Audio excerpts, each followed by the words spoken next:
Welcome to Seek Justice, a podcast that takes a deep dive into the nuances of criminal justice.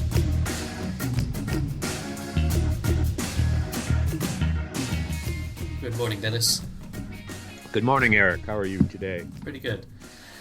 So, one thing I want to talk to you about, I heard a podcast recently, the Invisibilia podcast out of WNYC, I think it is, and they had this really well-reported, in-depth episode where they talked about the community in Wilmington, Delaware, where a couple of years ago there was this fairly famous case where this teenager got shot because of his posts on social media, where it's just these teenagers, in the same way that all teenagers on Instagram or whatever are projecting their teenagers and grown-ups and adults are. You sort of project your ideal self, what you aspire to be, and these teens were posting, getting as close to what they see in rap videos. Like if they could borrow, a wad of cash from their mother to briefly film a little thing where they're like lying on the bed and with a bunch of money, or if they can get a hold of some cousin's gun to do some sort of threatening looking video, because that's what they see in pop culture. And so in this case, they just these teens, and high school kids were posting these escalating different things, and they sort of, because it's what they hear in rap songs, they sort of split up into these rival gangs, even though they weren't really gangs in any sense of the word.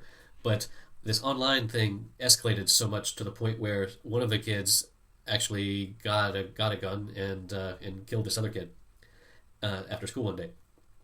And then the story went on to talk about how a bunch of these kids from these gangs, were arrested for, I guess it's illegal to be in a gang or whatever, and their lawyers told them that their posts on social media that are total fabrications were going to be enough for a jury to probably convict them, so that they should plea down to a guilty to something else. And so these kids are going to prison for, posting what they think is pop rap imagery online. Right. And I wanted to talk to you about, how broken is the plea bargaining system that we are putting kids in jail for posing with money on Instagram. That seems pretty messed up to me. Yeah, it's a big question, and this very well could be an illustrative example of what's wrong with the system. It's somewhat dependent on what they were charged with, and they obviously weren't charged with posting stuff on media. They were charged with a crime. Right, of course. It might have been assault, which is imposing communication on someone in one way or another, which scares them. Wow, that's you can. If I say, "Hey, I'm going to punch you in the face," just saying that is assault. Oh, absolutely. There's a difference between that and assault and battery. So assault and battery would be you threatened behavior, language, etc., and then you acted on it. Assault actually is threatening behavior, and behavior can be defined as a verbal, or probably in this case, social media, which of course would be a new twist on it. But when lawyers are determining whether or not a charge like that is realistic, where let's say I'm a 19-year-old woman, and there's a 38-year-old man that is banging on my door and wanting to get in and threatening me and has a gun, that's a pretty credible assault charge.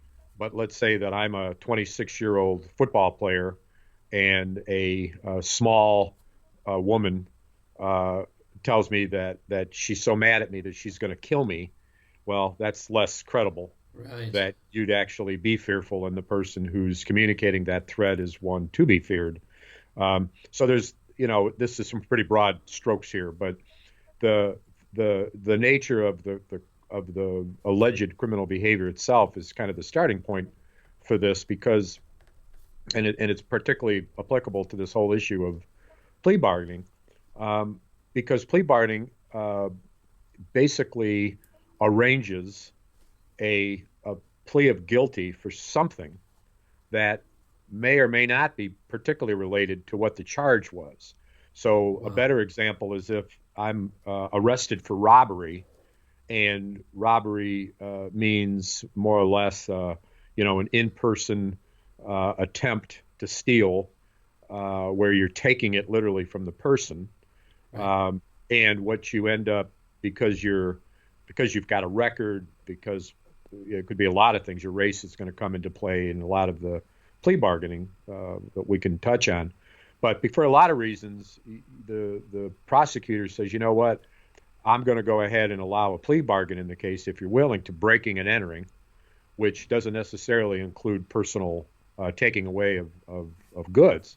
And it's a lesser crime than robbery or armed robbery, and it's often, relatable. And so the fact can happen that a young person or any person who isn't all that savvy about the criminal justice system and the legality of all this stuff ends up pleading guilty to something they in fact didn't do, in exchange for not being Tried for the prosecuted, or very few things go to trial. right. Mostly it's going to be, if it's not a plea bargain, it's a judge's sentencing decision rather than a jury trial. But anyway, it gets into this whole nature of how plea bargaining happens, and then you end up, let's say you go to prison for breaking and entering, and you hear this person say, "I'm here for something I didn't do." Well, in fact, it's technically correct. True, right? That doesn't mean that you're an innocent person. Right. It means that you may be innocent of that particular crime. And in fact, there's a whole nother dialogue we could have at another point, in the future sometime, about the sloppy language that many people use when they describe what somebody's done, or described rather than describing them as a person. So they can say, looking at a person who's been in prison, they can say, "You're a violent offender." Well, actually, you've been convicted of a violent offense. Right. That doesn't necessarily make you a violent offender. It would take a little bit more than one offense probably to say, well, you're hereby from now on, you're violent. Right. One lie doesn't necessarily make you a liar. Well, and then in the assessment of individuals and looking at data of who gets convicted and who goes to prison in the reform work that I do, you often see a misunderstanding that, well, we have 25% of everybody who's in our prison system are nonviolent offenders. And really what they mean to say is that 25% of the people in prison have been convicted of a nonviolent offense. Right. It doesn't necessarily mean if I break and enter, it doesn't mean that I haven't been convicted of 15 domestic violence cases. Right. And on the other side, if I'm convicted of a violent offense, but it was an outlier in that, let's say I was drunk or doing drugs or somebody was pushing me or whatever, right. It may be a rare event. And so we get sloppy with our language, and that may not matter much in general discourse, but it starts to matter more when you're looking at media attention. It matters a great deal when you're doing analyses of data. And so this whole thing about plea bargaining is partly at the root of that. Because it's where confusion is first kind of sowed. But anyway, all that aside, here's the opening point about plea bargaining, that it happens generally in about 98% of all the cases that go through our court system in the states. So it is a way, in fact, to speed things up and to move the process along so that people who are guilty of something plead guilty to something. Right. And the state gets their fair pound of flesh or more. Right. And you don't have to delay the court system with a whole lot of time for deeper, back and forth with victim and offender, and sure. Certainly avoid the great expense of a jury trial, for example, which is more of a rare case than a judicial sentencing. But here's the point.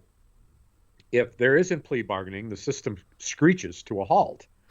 As it is now in every system across the country, and I've worked in many, the system already works very slowly and quite poorly. And that's with 98% of the cases being pled. Wow.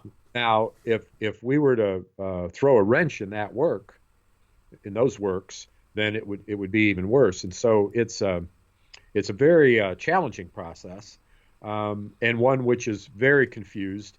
It's also made more complicated by the fact that prosecutors are generally much better funded, more resources, more staff, et cetera, than defense attorneys.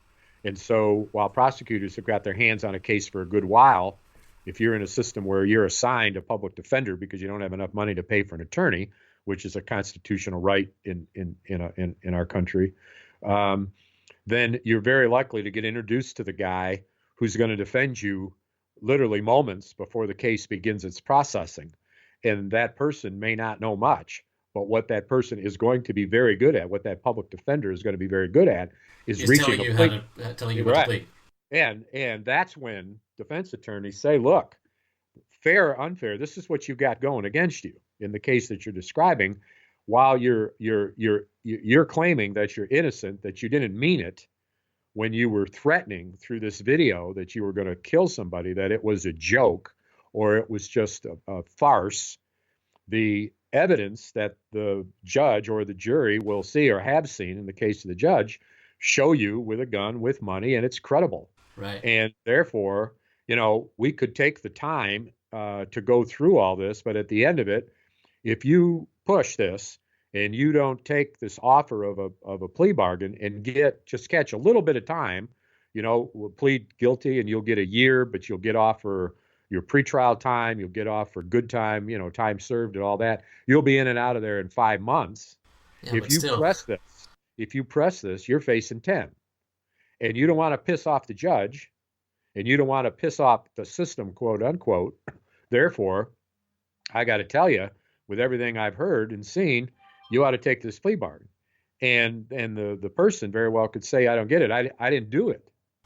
Yeah. And so what ends up happening is a normal, regular person in the public, assuming for a second that you're normal or regular, will walk away from hearing this and say, like you said, well, this kid is going to go to prison, or these kids are going to go to prison because they posted stuff on social media that was meant as a farce, but really was taken more seriously.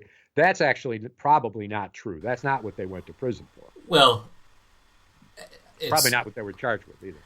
Yeah, my understanding was they were charged with, organized gang activity or something like that. But I don't know if that's sure. Which actually could be true, depending on what the definition is on the books in the code. Right. Sure. Of what constitutes criminal activity. Now, here again is another spot where we get into all sorts of challenges and issues in the justice system, because the laws themselves may be creating a definition of a crime which is so broad and so general that different applications, different occurrences or circumstances could very well be applicable to that particular law, because you could drive a truck through that explanation. Right. If gang activity was, organized activity with 2 or more individuals right. with the intent of extorting or threatening sure. Behavior in order to improve your circumstances in life, right. Well, you could drive a truck through that, and there you could apply that. That's why you hire an attorney, because an attorney can say, I've looked at this law, it's vague. I've looked at case law, which shows 100 times that the law has been applied, and 60 times when the application of the law resulted in a verdict of not guilty, because the law was found to be so broad and the circumstances to be so outside what they would call the common opinion of the common man. I mean, that's a lot of what law is supposed to do, is right. Look, just on the face of it, does this make sense, etc. And that becomes the persuasive point to the judge to say, and then you file for a case to dismiss or whatever. And so that's why you hire a lawyer in the first place. And this is the other complication. And one of the reasons we have plea bargaining is because if you want to get in the weeds, look at what criminal law code says. And if you want to look at the criminal law, you better have room on your bookshelf, because this is going to be volumes and volumes and volumes and volumes of stuff right. that are individual laws that are totally inconsistent with each other, which you put on the books like a shotgun, repeated attempts by different legislators who are reacting perhaps to the crime of the day, right. wanting to make the news, may not have any research, may not have any idea whatsoever, may have no law background whatsoever, but you don't have to be a lawyer to be a legislator, and yet they're the ones that legislate these laws. You've heard, of course, the call for reform to the criminal code. You hear that in the states, you hear that across the country at the federal level. Well, this is where all of this starts. It all gets back to what we've talked about and again on these podcasts is the political nature of the criminal justice so-called system, beginning with the politics of what it takes and why people pass particular laws. And then with this incredible volume of laws on the books with a lot of vagueness and just absurdity, frankly, in some cases, that's where it all starts. And plea bargaining then is almost the logical next step, right? And so who's making money off that, and what's the capitalistic gain, and how does all that work, and on and on. Yeah, I mean, it seems like some of these laws, because they're so vague, they can be applied whenever the people in charge want to. Like I don't know, a lot of stuff that's all 14-year-olds get up to in their neighborhoods probably could be there's some law that could be applied to that or something. I don't know. Like and you mentioned 14-year-olds. I mean, consider the laws in this country at what age people can be tried as adults. I mean, the brain science is clear on the point that the male brain, which you and I reportedly have, we didn't have mature brains until we were 25, 26 years old. Yeah. And we were still maturing, and anything up until that point, one could say, well, you've got an immature decision-making apparatus in your body, and therefore, it's sort of like, if you're thinking about what a 12-year-old does or an 11-year-old does, let's say 11-year-old finds a fake gun, right, and is waving that fake gun at an adult, right, and repeats what he heard in a video, moments ago, and it says, I'm gonna shoot you in the face, you bastard, right, and can the adult then charge this kid with assault because he was literally afraid, he thought it was a real gun? And well, that sounds kind of absurd. Yeah, okay? Sure does. Well, yeah, but then turn it into a 21-year-old with a fake gun, or even for that matter, a real gun, but there was some joke intended or whatever. Right. Not funny, but one of the defenses could be for the 21-year-old is this is an immature 21-year-old, and his judgment is really not ready for prime time, and so when you change the age of the circumstance, right, it becomes less absurd. But know this, that 14-year-old could not only be tried for that crime in many states, could be convicted as adult and be sentenced to the adult prison system. In some states, that age is as low as 12. Holy. And if that 12-year-old has that fake gun or has a real knife or whatever and takes it to school and threatens someone, that is it sounds just in that brief description like a serious enough behavior would warrant some interaction. Well, it's up to the decision makers in the justice system, the prosecutors specifically, as to whether they treat that in juvenile court or whether they treat that in adult court. And there's two different purposes. Juvenile court is about taking care of kids. It's about the state acting as a parent, right, in the light of an obvious need for some additional parental control. Uh-huh. So that's the theory behind it. It's called the parent's patriae, where the state is acting as the parent. And in this case, would probably say, look, you need some counseling. You've got to understand more clearly why this threatening behavior can't happen. We have to get into some level of therapy to understand what's going on in your life. Is there threatening stuff going on in your home, et cetera? But it takes on a more of a social work aspect, where in the adult system, it's not like that at all. There is certainly a social work aspect to the adult system, but that's not what it's about. It's about retribution. It's about punishment. It's about, a lot of different things. Right. So, again, it gets pretty complicated, and it's all gets down to, in the instant of decision, a lot of judgment calls on the part of prosecutors, lawyers, et cetera, judges, et cetera, as to how they're going to come down on one side or the other, on one side of the law or the other. I mean, you've heard that term. Well, don't think that one side of the law means it's one side or the other side, like there's two sides. There's not. It's a Rubik's cube of sides. Right. And so this too then plays into the issue of plea bargaining, et cetera.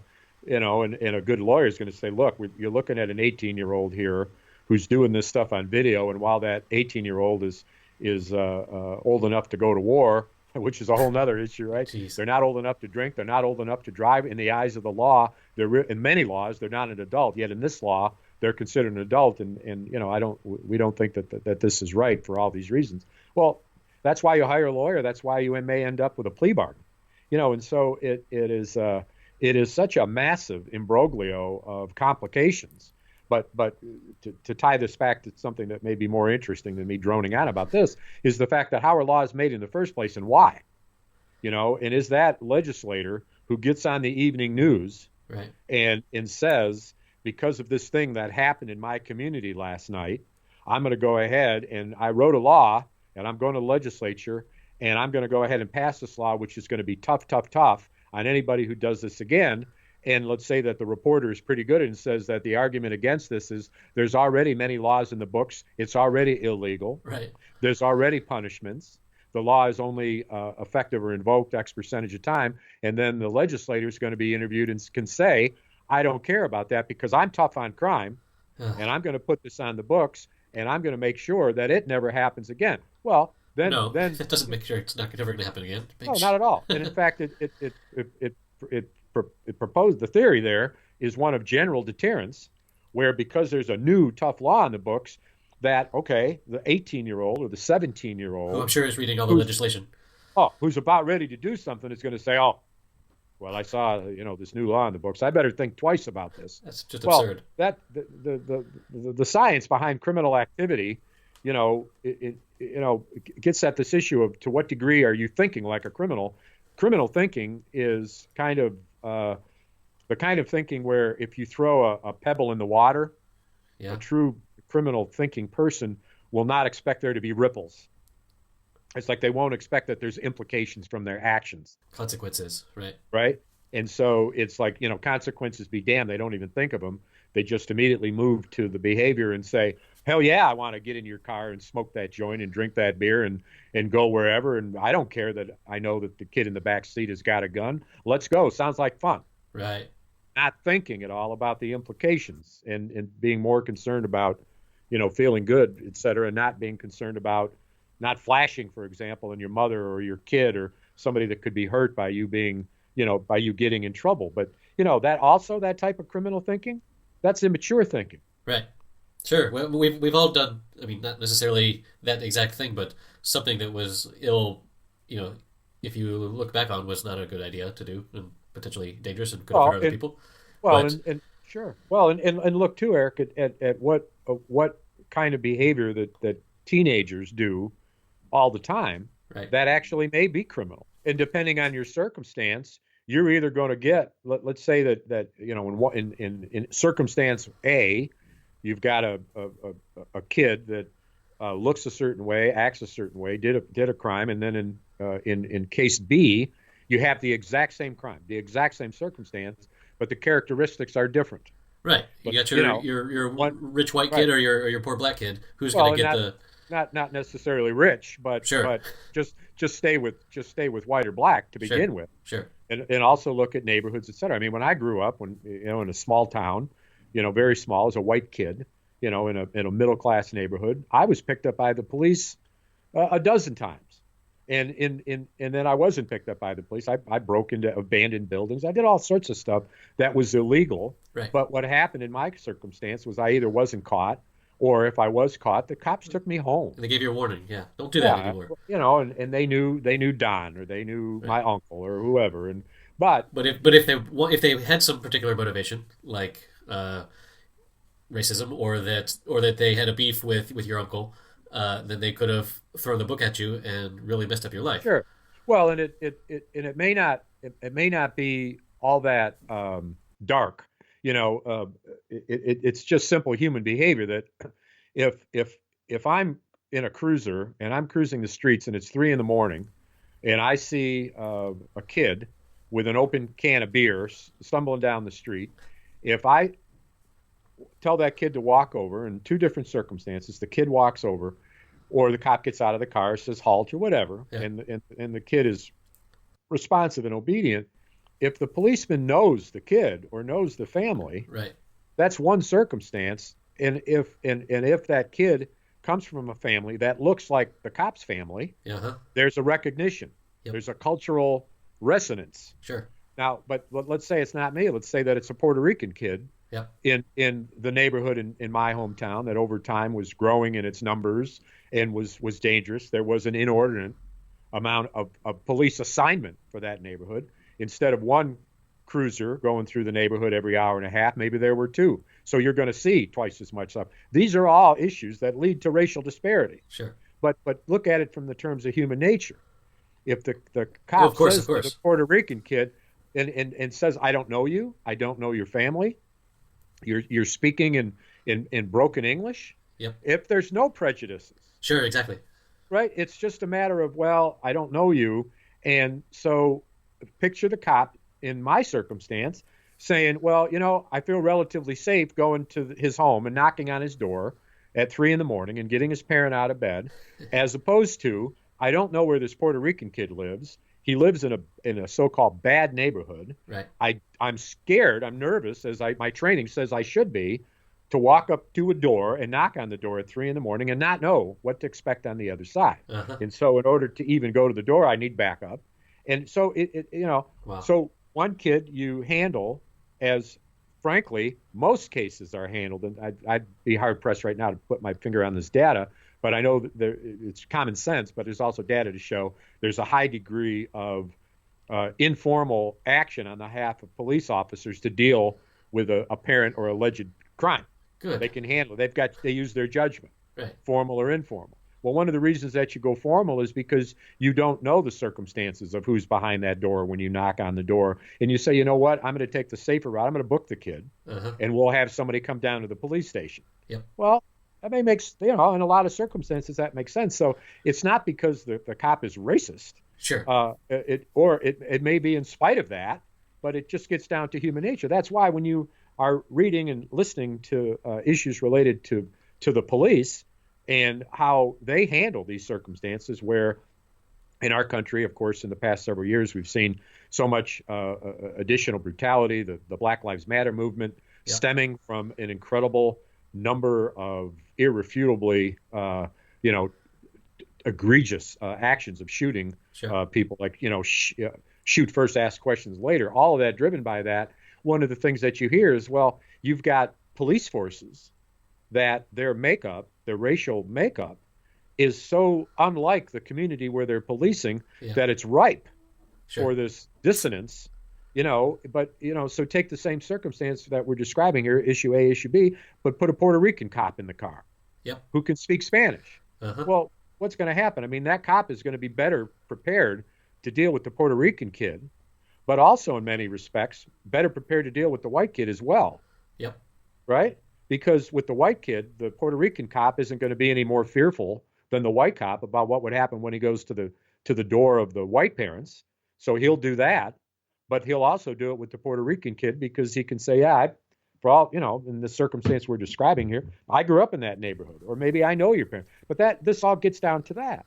And so, every time we talk about the justice system, which of course we talk about it every week, it's this notion that we talked about before of trying to capture these issues.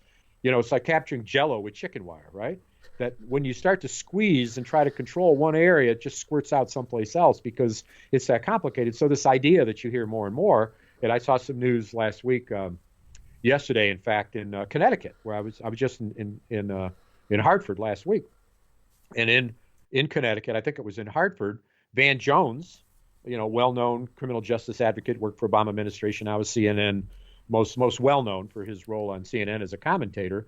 He had a meeting with the new governor, Governor Lamont, and a couple of formerly incarcerated people, because there's this new national movement that he and some wealthy entertainers and others have put together. It's very, very very thoughtful, I think, but they came in to have these discussions, and I could talk an hour about who was there and who wasn't there and whether or not that makes any sense to do with what they're trying to organize. But at the end of the day, you look at what efforts are needed to reform criminal justice, and the question becomes, oh my God, where do I start? Right. There's Because so many different... every single facet of it, and it gets to all of these different issues. One may say we should start with public education. Right? Because the myths, if it bleeds, it leads, and what the media does, drives a lot of public opinion.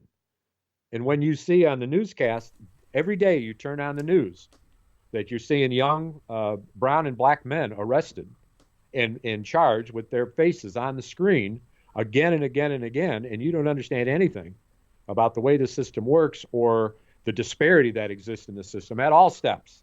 I can talk at some length sometime about how disparity is a creeping thing that happens at every step in the process. But if you don't understand that, you're going to be easily moved towards some very prejudicial opinions. And one would argue that the media could care less, because it's selling commercial time, and it's selling newspapers, which are becoming less and less the way that people learn about stuff. Right. But you can stay on social media all the time. I mean, it's just a huge set of complicated issues. It's almost like we need some really entertaining television show to teach the to educate people about this. Like, for example, the Serial podcast. Have you heard of that? No. It's it was made also by the people at WNYC, I think, and it became the biggest podcast by a long margin a couple years ago when it came out, and the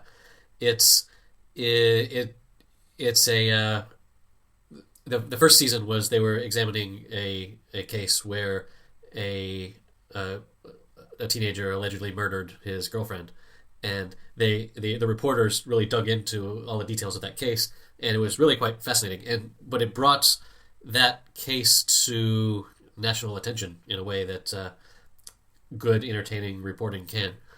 And the third season that just finished was pretty amazing. They spent a whole year in the Cleveland courthouse, basically, and examined exactly why people were coming in, their plea bargains, and what was happening to them when they went to prison and stuff like that. It's very, very fascinating. But so I guess what I'm suggesting is we need some sort of entertaining way to get this information out to the public or something, because we know that if it bleeds, it leads is entertaining, because the news is entertainment more than a public good. Well, that's a good point, and I think the public awareness is the biggest issue to address, because if it weren't for the public and their opinion on being tough on crime and their lack of knowledge and appreciation of, frankly, the lack of relationship between imprisonment and the reduction of crime, for example, that they are susceptible then to the politician who says to them and feeds on that misperception and says, I'm going to be the toughest guy on crime ever, and I don't care if I lock these people up for the rest of their life. I'm not going to have this in my community. And that's a lot of what drives it. Right. The how we get at these perceptions in this year and time and in our lives, I think, does get, in fact, to not only the need for it to be entertaining, but also for the need for it to be brief. And if you're thinking of that, then who is best able to convince in a very short period of time that your opinion is driven by a myth, and I want to change that myth, therefore change your opinion? I've seen research in public opinion, which is pretty common to understand, is that someone armed with the facts can change the mind of someone who doesn't have facts in less than 2 minutes. You just have to know and be good at communicating quickly what the facts are, and do it in a way which is not threatening, but which is productive, which in your parlance may be more entertaining, more interesting. Sure. And so that's one of the reasons that Van Jones and then the group of entertainers, and we can get a link to all this detail on this to get an idea. But that's why those people have got some power of persuasion, because people are going to listen to them. Right, because they're a known celebrity. They're known commodity, and they're known to be erudite or intelligent. Van Jones is a good example. He's very well known as a very lucid, educated, very verbally astute, very convincing. Just a wonderful a person with a lot of great skills. And as an African American man, he's able to talk to one of the most important audiences who has a huge amount of myth about the justice system with his other African Americans. Yep. The conservative African American population they have some of the worst myths, and many of those myths are racially charged, right, and not positive toward African Americans. And so, a little known fact is that I mentioned earlier, the idea of police forces apply a certain level of resource to a community that right. Operationally, one car, two cars, two cruisers, whatever, frequency, et cetera, number of bodies, any on the street, any on bikes, et cetera. Well, one of the reasons that African American neighborhoods often have a higher resource is because they have more calls from the people there asking for police presence. Huh. And that is done by African Americans in those neighborhoods, who are as fearful or more fearful of crime as the people in white neighborhoods. And so it's not simply that, this decision emanates from the police force, and it's driven by any number of myths or realities. I tend to think that police resource allocation is much more scientific than prejudicial, to say the least, in my experience, because these men and women are well trained and often have some pretty smart people running things, managers and whatnot. But nonetheless, the perceptions that drive those resources may be faulty. And so one might discern that the fundamental issue that we really do need to start with is public education, because that in turn drives what politicians say and do, and that in turn is what drives a criminal code, and on and on. So if you're chipping away at the mountain, start to chip away at the very base of it, which is biggest part of the mountain, which is the lack of public awareness and information. And by public education, you don't just mean in school, you mean with all the media, like I was suggesting. Yeah. Which is, and newspapers and news reports are some of the worst. Right. But they're also the place where you can get FaceTime. I mean, when we were trying to change public perception in Michigan, we met with the editorial boards once a year in all the major newspapers in the state, in a very private, cordial, behind closed doors setting, where we just talk facts to the editorial writers, and then based on that conversation, they'd write something, and the something they wrote, 99% of the time, was not only positive about what we were trying to do, but broke through some of those myths. Nice. And an editorial gets a lot of space in a newspaper, and it's not going to be on the front page, although at the top of the fold, at the very top of the newspaper, it might say, see editorial, why our criminal justice system doesn't work, which will get you into the, section B, which then when you open up section B, it is on the front top fold, because it's usually with a more, powerful headline, et cetera. So there's some ways to get at that. And also, if Van Jones comes into town, he's going to make the news. Sure. He's going to make the news. And if a rock star comes in and, holds a press conference, they're going to be surrounded by microphones. Right.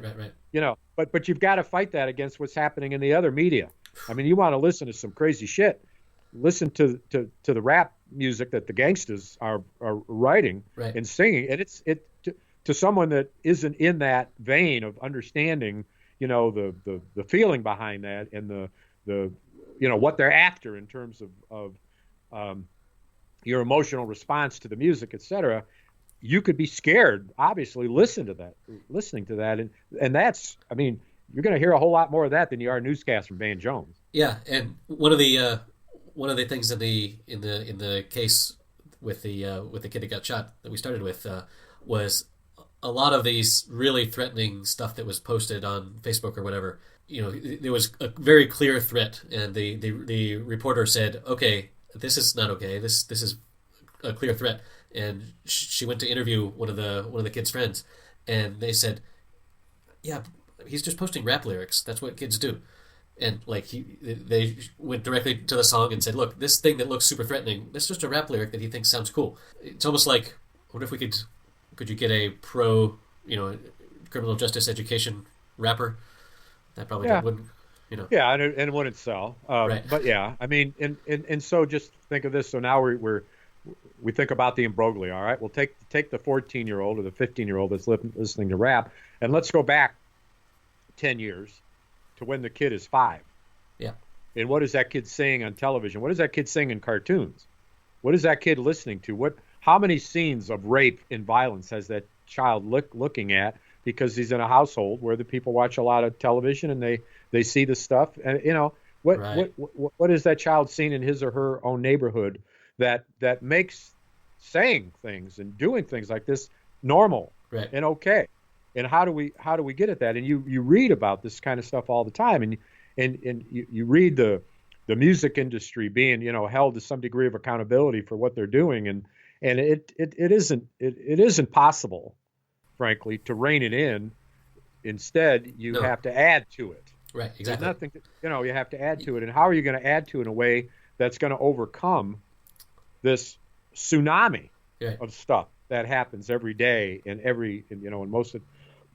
most of these households, and particularly when you're in homes where the television is one of the only babysitters that you have. Yep. You may be in a single family home. The television's got to be going. You're working 2 jobs. Your kids come home from school. They're 12 and 13. They got to be on their own. Yep. And what are they doing when they're on their own? And they're doing what, as you've said several times, what any teenager will do. Well, that's the case. Yep. But here's the thing. What any teenager will do in 2019 is pretty different than what any teenager would do in 1958. Yep. There just wasn't the curtain, the wall, the floodgates, the tsunami of all of this negative stuff that they're subjected to, and then think about the direction of, so what happens when aberrant behavior like this takes place in school, grade school, 7th grade, 8th grade? What do the schools do? They kick the kid out. Right. And then where's the kid go? Yep. And then the kid, let's say that the kid that they kick out, one of the reasons that he or she is acting out is because they really are not very good at school, and maybe they've got attention deficit disorder. They can't sit still. Yep. And frankly, the science would say, well, sometimes there's kids that you got to teach that those kids are going to learn better when they're up walking around. Well, that ain't going to happen. Right. That ain't going to happen. And different kids with different characteristics can't be in a loud environment, and they can't concentrate when they are, and that ain't going to happen. And so what happens in the schools is they kick the kids out, and then the kids are kicked out of school. Well, what happens then? That's the school dismissal is a pipeline to the juvenile justice system. Of course. The juvenile justice system is a pipeline to the adult system. Yep. So where do we go back? You remember me saying that one of the most effective crime-fighting measures is health care, particularly in single-parent homes, yep, that has longitudinal 20, 30-year positive effects?